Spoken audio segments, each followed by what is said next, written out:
السلام علیکم ورحمۃ اللہ وبرکاتہ۔ امید کرتی ہوں آپ سب خیریت سے ہوں گے انشاءاللہ۔ میری لاسٹ ویڈیو میں جو پہلا پارٹ تھا وہ اذکار کے حوالے سے، وہ امید ہے کہ آپ نے دیکھ لیا ہوگا۔ اگر نہیں دیکھا تو اس کو پہلے دیکھیں، اور پھر یہ سیکنڈ پارٹ ہے، اس کو بھی دیکھیں انشاءاللہ۔ اور اس میں جو باقی اذکار ہیں وہ میں آپ کو بتاؤں گی انشاءاللہ۔ صبح اور شام پڑھی جانے والی یہ دعا جو ہر اچانک مصیبت سے آپ کی حفاظت کرتی ہے۔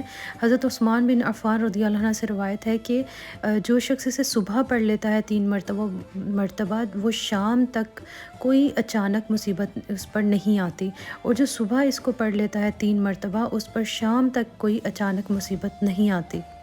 اس دعا کے بارے میں رسول اللہ صلی اللہ علیہ وسلم نے فرمایا کہ جو شخص صبح کے وقت یہ کہے تو میں اس بات کا ضامن ہوں کہ اس کا ہاتھ پکڑ کر رکھوں گا یہاں تک کہ اسے جنت میں داخل کر دوں۔ حضرت عبداللہ بن عمر سے روایت ہے کہ رسول اللہ صلی اللہ علیہ وسلم ان دعاؤں کو پڑھنا کبھی بھی ترک نہیں فرماتے تھے، جو کہ آپ کے سامنے ہے۔ اللہم انی اسألک العافیہ فی الدنیا والآخرہ۔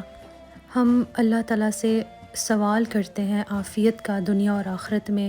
اللہم انی اسألک العفو والعافیہ فی دینی و دنیائی و اہلی و مالی، اور عافیت مانگتے ہیں دین، دنیا، اہل خانہ، مال میں، ہر چیز میں عافیت کی دعا ہے۔ تو یہ بہت ضروری دعائیں ہیں۔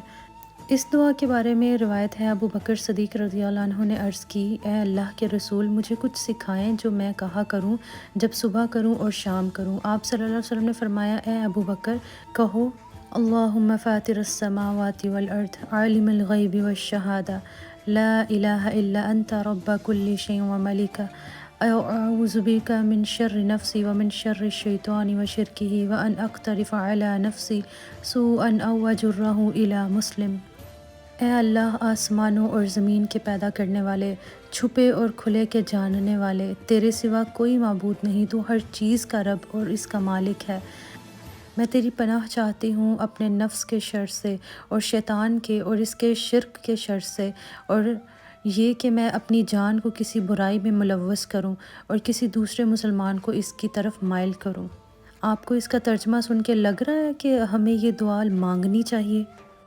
اور یہ دعا جو انزائٹی، سستی اور قرض کے لیے بہت بہترین دعا ہے کہ آپ صلی اللہ علیہ وسلم نے ایک دفعہ مسجد میں آئے اور انہوں نے ایک انصار کو دیکھا جو کہ نماز کا وقت بھی نہیں تھا، اور وہ مسجد میں بیٹھا ہوا تھا اور رو رہا تھا۔ تو اس سے آپ صلی اللہ علیہ وسلم نے جب پوچھا کہ تم یہاں پر کیوں بیٹھے ہو حالانکہ نماز کا بھی وقت نہیں ہے، تو اس نے کہا کہ یا رسول اللہ، مجھ پر قرض ہے بہت زیادہ، اس لیے میں پریشان ہوں۔ تو آپ صلی اللہ علیہ وسلم نے اسے بتایا، کیا تمہیں میں ایسی دعا نہ بتاؤں جس سے تمہاری پریشانی، تمہارا قرض دور ہو جائے گا؟ تو آپ صلی اللہ علیہ وسلم نے اس کو یہ دعا سکھائی تھی، اللہم انی اعوذ بک من الہم والحزن واعوذ بک من العجز والکسل واعوذ بک من الجبن والبخل واعوذ بک من غلبۃ الدین وقہر الرجال۔ اس کے علاوہ آپ صلی اللہ علیہ وسلم اس دعا کو تین مرتبہ صبح اور شام پڑھا کرتے تھے۔ اللہم عافنی فی بدنی، اللہم عافنی فی سمعی، اے اللہ میرے بدن میں بھی مجھے عافیت دے، اے اللہ میرے کانوں میں مجھے عافیت دے، اے اللہ میری آنکھوں میں بصارت میں مجھے عافیت دے۔ اور اسی میں فقر و فاقہ سے بچنے کی بھی دعا ہے کہ اللہم انی اعوذ بک من الکفر والفقر واعوذ بک من عذاب القبر۔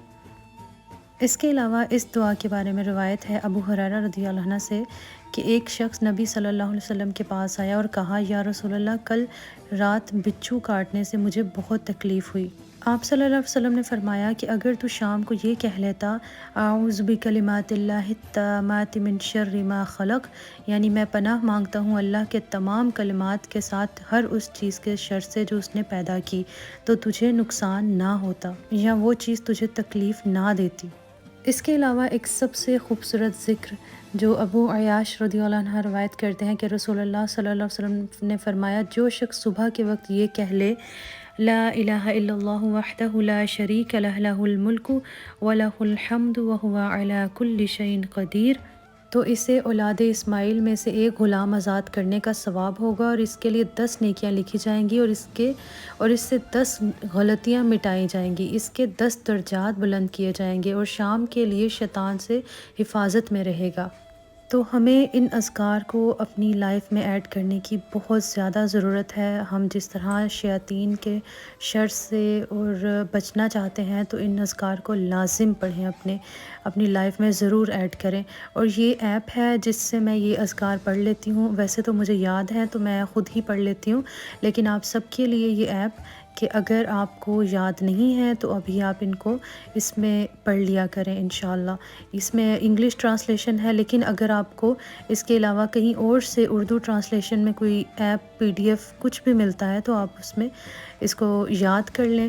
بہتر رہے گا کہ آپ یاد کر لیں، کیونکہ آپ کے لیے بہت آسانی ہوگی کہ اگر آپ کہیں پر بھی ہوں تو آپ پڑھ لیا کریں گے انشاءاللہ۔ جزاکم اللہ خیر۔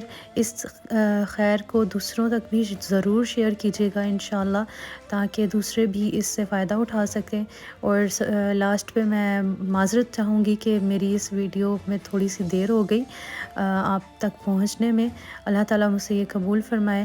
لاسٹ میں آپ کو ایک آیت کا ترجمہ سنانا چاہتی ہوں کہ سورہ آل عمران کی آیت 41 ہے، تو اپنے رب کا ذکر کثرت سے کر اور صبح و شام اسی کی تسبیح بیان کرتا رہ۔